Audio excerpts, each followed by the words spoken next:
Halo dan selamat datang kembali di Avenues.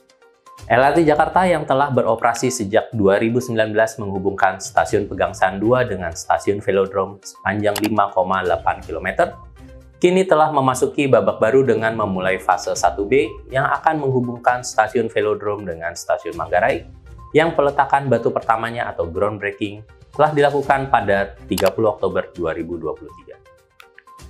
LRT Jakarta fase 1B ini akan membentang sepanjang 6,4 km dan apabila digabungkan dengan rute pada fase 1 yang telah beroperasi, panjang lintasan totalnya mencapai 12,2 km.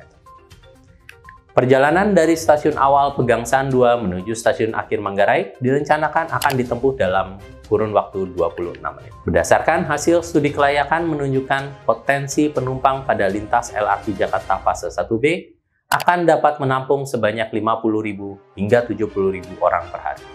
Pembangunan perpanjangan rute ini dilakukan guna memecah penumpukan penumpang di stasiun Manggarai, meningkatkan pengguna transportasi publik di DKI Jakarta, serta meningkatkan konektivitas antar wilayah. Namun selain itu, PJ Gubernur Jakarta Heru Budi Hartono menegaskan pembangunan LRT Jakarta fase 1B berpotensi meningkatkan daya saing kota Jakarta, sekaligus memberikan dampak ekonomi lain seperti peningkatan pendapatan warga sekitar seiring aktivitas masyarakat di sekitar stasiun yang juga meningkat. Pembangunan LRT Jakarta fase 1B direncanakan akan berlangsung selama 36 bulan dan ditargetkan akan beroperasi pada tahun 2026 dengan target terdekatnya yaitu menyelesaikan trase terbangun sampai Stasiun Pramuka pada tahun 2024. Di mana hal ini dapat dilakukan uji coba parsial termasuk pengujian kereta dan sistem perkeretaapian. Kebutuhan anggaran pembangunan ini mencapai 5,5 triliun rupiah dengan rincian 4,6 triliun untuk biaya konstruksi dan 900 miliar untuk biaya konsultan dan lain.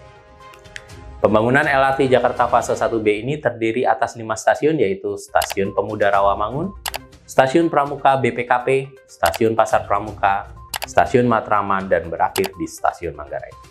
Ketua Forum Transportasi Jalan dan Perkeretaapian Masyarakat Transportasi Indonesia, Aditya Dwi Laksana, juga memberikan peringatan terkait trase fase 1B yang jauh lebih rumit dibandingkan dengan trase fase 1. Kompleksitasnya mencakup aspek-aspek seperti tingkat kepadatan di Jalan Pramuka, Jalan Pemuda, Jalan Tambak, flyover dan underpass di Matraman, serta bypass di Jalan Pemuda.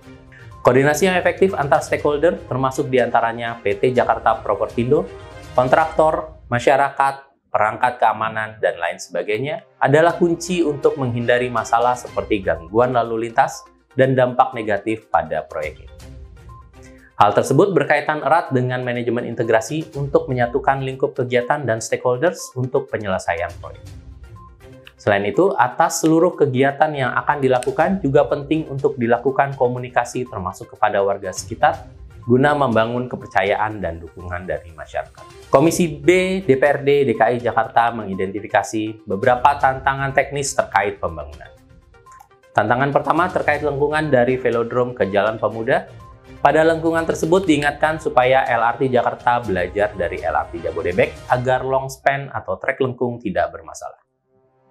Tantangan kedua adalah area penyempitan di kawasan Manggarai sehingga membutuhkan rekayasa konstruksi. Berikutnya terdapat terowongan Matraman dan Jalan Layang Pramuka. Kondisi tersebut membuat ketinggian konstruksi LRT Jakarta supaya disesuaikan dengan infrastruktur existing. Tantangan-tantangan ini memerlukan adanya identifikasi dan evaluasi risiko yang terkait dengan proyek termasuk permasalahan teknis, perubahan tata letak, perizinan logistik, dan lain sebagainya. Selanjutnya, dapat dilakukan pengembangan strategi respon risiko yang efektif untuk mengurangi dampak tersebut. Pembangunan LRT Jakarta fase 1B ini juga perlu mempertimbangkan ketersediaan lahan di Manggarai dan integrasi dengan moda transportasi lain. Selain itu, analisis dampak lalu lintas dan manajemen rekayasa lalu lintas harus disiapkan.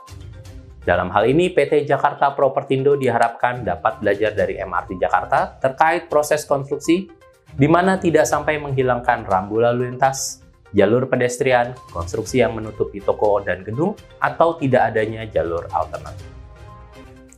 Tantangan proyek yang tidak mudah ini membutuhkan perencanaan yang sangat matang, baik dari segi desain, manajemen konstruksi, rekayasa lalu lintas, dan lain sebagainya. Proses pelaksanaan juga tidak akan terlepas dari kondisi lapangan yang membutuhkan perubahan dan pengambilan keputusan terbaik untuk memastikan terselesainya proyek. Pengawasan dan pengendalian terhadap proyek ini tidak saja hanya dilihat dari progres pekerjaan, jadwal, dan anggaran, namun juga dari pengawasan jangka panjang atas realisasi keberhasilan pemanfaatan operasional LRT Jakarta, apakah telah berhasil menjadi pilihan utama masyarakat dalam melakukan aktivitas. Dengan dibangunnya LRT Jakarta fase 1B ini menunjukkan kemajuan yang signifikan dalam upaya memperluas sistem transportasi massal di Jakarta. Harapan atas pembangunan ini dapat memberikan opsi masyarakat akan moda transportasi yang semakin modern, memudahkan mobilisasi masyarakat, serta mengurangi kemacetan di Jakarta. Demikian segmen Avenues kali ini, jangan lewatkan berita menarik lainnya hanya di Avenues.